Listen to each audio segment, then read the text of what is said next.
शाळेची इमारत, शाळेची इमारत, शाळेची इमारत। जिल्हा परिषद प्राथमिक शाळा सिंदेवाडी क्रमांक 1 या शाळेच्या इमारतीचे बांधकाम सन 1895 असून आज 129 वर्ष पूर्ण झालेत, परंतु आजपर्यंत या इमारतीला डागडुजी सुद्धा केली नाहीये। शाळेची इमारत 129 वर्षांची जुनी असल्यामुळे वर्गखोल्यांची छत गळती, तडा गेलेली भिंती अशा धोकादायक इमारतीमध्ये विद्यार्थ्यांना शिक्षण घ्यावं लागतंय। धोकादायक वर्गखोल्यांमुळे विद्यार्थ्यांच्या सुरक्षिततेविषयी प्रश्न उपस्थित होतोय, त्यामुळे धोकादायक इमारत नीलखेचित करून जिल्हा परिषद प्राथमिक शाळा सिंदेवाडी क्रमांक 1 येथे सर्व सुविधांयुक्त सुसज्ज इमारत बांधकाम करण्यास भरीव निधी उपलब्ध करून देण्यात यावा।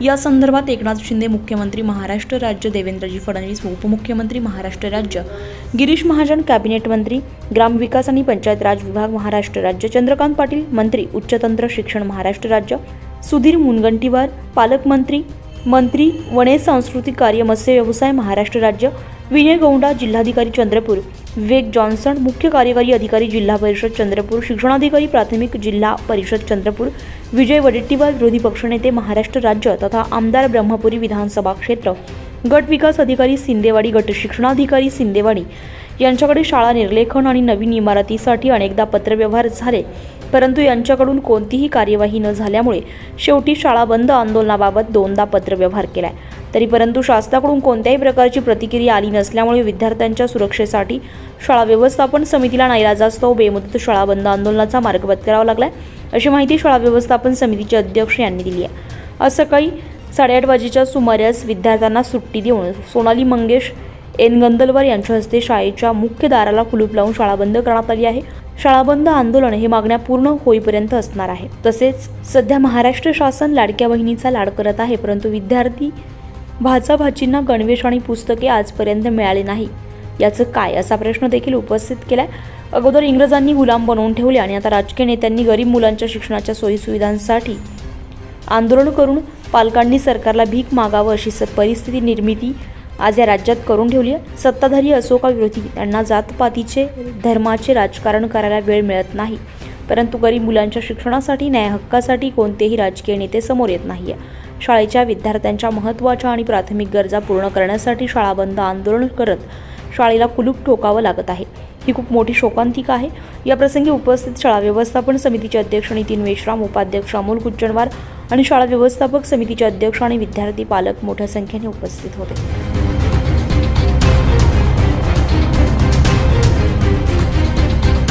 जिल्हा परिषद उच्च प्राथमिक शाळा सिंदेवाडी क्रमांक 1 शाळेची इमारतीचा बांधकाम जवळपास 1895 वर्षी करण्यात आला, परंतु त्यानंतर ह्या शाळेला कोणत्याही प्रकारे डागडुजी न करता, शाळेची कोणतीही दुरुस्ती न करता त्या स्थितीत शाळेतील विद्यार्थ्यांना शिक्षण प्रशासन इथे देत आहे। ह्या संदर्भात आम्ही मागील 2 वर्षापासून पाठपुरावा केला की शाळेची जी इमारत आहे ते जुनी इमारत आहे, भेगा गेलेली इमारत आहे, पडण्याच्या स्थितीमध्ये आहे, काही अर्धी जी इमारत आहे ते पडलेली आहे। अशा स्थितीमध्ये मुलांच्या जीवितास धोका होऊ शकतो आणि त्यांच्या जीवाचा प्रश्न निर्माण होऊ शकतो। तर ह्या संदर्भात आम्ही माननीय मुख्यमंत्री साहेब, माननीय उपमुख्यमंत्री साहेब, माननीय ग्रामविकास मंत्री साहेब, शिक्षण मंत्री साहेब, जिल्ह्याचे पालकमंत्री साहेब, स्थानिक आमदार साहेब, आम्ही महाराष्ट्रातील सगळ्या संबंधित शासकीय नेत्यांना, प्रशासकीय अधिकाऱ्यांना ह्या संदर्भात आम्ही सूचना दिली, ह्या संदर्भात आम्ही पाठपुरावा केला, परंतु शासनाने किंवा स्थानिक प्रशासनाने किंवा संबंधित प्रशासनाने याकडे जाणीवपूर्वक दुर्लक्ष केल्याचं इथं दिसून येत आहे। मागील 5व्या महिन्यामध्ये आम्ही अल्टिमेट दिला होता, आम्ही सांगितला होता शासनाला आणि प्रशासनाला की आम्ही आंदोलन करू आणि शाळा बंद आंदोलन करू, परंतु त्याही पत्राकडे शासन आणि प्रशासनानं दुर्लक्ष केलं।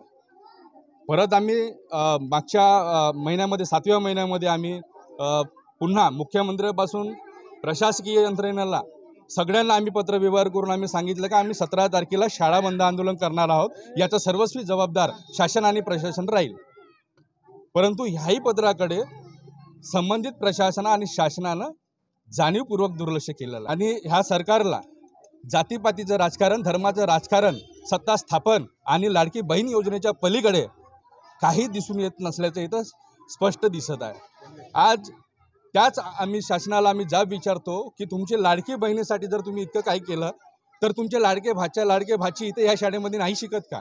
शिक्षणाविषयी तुम्हाला बोलता येत नाही का? शिक्षणासाठी तुम्हाला मुद्दे ठेवता येत नाही का? शिक्षणासाठी तुम्हाला निधी देता येत नाही का? आज 1895ची इमारत असताना सुद्धा ह्या ठिकाणी इतक्या वर्षांमध्ये शाळेच्या नवीन इमारतीचं नियोजन करण्यासाठी तुमच्याकडे कधी निधीच उपलब्ध झाला नाही का? की तुम्हाला करायचंच नव्हतं आणि खाजगी शाळांना प्राधान्य द्यायचं होतं? हा सगळ्यात मोठा इथे प्रश्न आहे। मी प्रसार माध्यमातून मी शासनाला आवाहन करतो की येत्या 2 दिवसात जर तुम्ही आमचे प्रश्न मार्गी लावले नाहीत तर माननीय मुख्यमंत्री साहेब तुमचा प्रतिकात्मक पुतळा ह्याच ठिकाणी आम्ही जाळू, हे तुम्ही लक्षात ठेवा।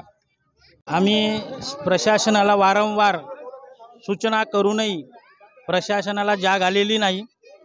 करिता कालच्या या वादळी वारा पावसामध्ये मुलांच्या भविष्य अजून धोक्यात आलेला होता। करिता आम्ही यांना वारंवार सूचना करूनही 2022मध्ये बी यांना सूचना केले होते, 23मध्ये केले होते, आता 24मध्ये बी पण केले होते, तरी प्रशासनाला जाग आलेले नाही। करिता आज आम्ही सर्व पालक, शाळा समिती आणि पूर्ण गाव समिती धरून या शाळेला आज आम्ही कुलूप ठोकला, आंदोलन केलं आहे। या 2 दिवसात याचा जर निकाल लागला नाही तर बेमुदत हे शाळा बंद होईल। शासनाला एकच विनंती आहे माझी, मी लाडकी बहीण तुमची, या वर्षी मुलांना शाळेमध्ये गणवेश देण्यात आलेला नाही, तरी सुद्धा मुलांनी जो जुना गणवेश होता तोच गणवेश घालून शाळेत आले। शासनाला एकच विनंती आहे, शाळा बंद न ठेवता जे काही आहे ते 2 दिवसामध्ये निर्णय घ्यावा, नाहीतर आंदोलन तेच। जिल्हा परिषद शाळा म्हणजे सामान्य माणसाचा एक अविभाज्य भाग आहे। शाळा म्हणजे माणसाच्या किंवा सगळ्या सामान्य माणसाचा एक जिव्हाळ्याचा प्रश्न आहे, परंतु शासन किंवा कोणतीही प्रशासकीय व्यक्ती ह्या सामान्य शाळांकडे किंवा जिल्हा परिषद शाळांकडे लक्ष देत नाही, कारण त्यांचे मुलं इथे शिकत नाही, परंतु सामान्य माणसाचे मुलं ह्या शाळेमध्ये शिकतात। पण त्यांचे मुलं जर इथे बसवले आपण तर ते बसवणार नाही, कारण कुठे शाळेचे खिपलं पडत आहेत, भीती पडत आहेत, परंतु अजिबात शाळेकडे प्रशासनाचे लक्ष नाही। वारंवार ही जी शालेय शिक्षण समिती आहे ती वारंवार पाठपुरावा करूनही जर ते येत नाही म्हणजे हा त्यांचा नालायकपणा आहे।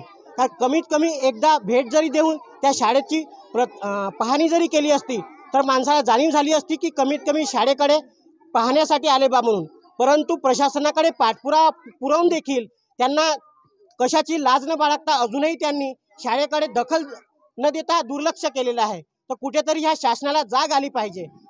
आलतू फालतू योजनांमध्ये पैसा बुडवून त्याने शाळेच्या मुलाच्या जे प्रश्न आहेत सोडवायला पाहिजे त्याच्याकडे मात्र शासन दुर्लक्ष करीत आहे। आज हे मुलं जर अशा प्रकारच्या शाळेमध्ये शिकत असतील आणि चुकीने जर कोणती दुर्घटना झाली तर शासन भरून देणार आहे का? न्यूज जिनेन महाराष्ट्रासाठी प्रतिनिधी विशांत लोखंडे, चंद्रपूर।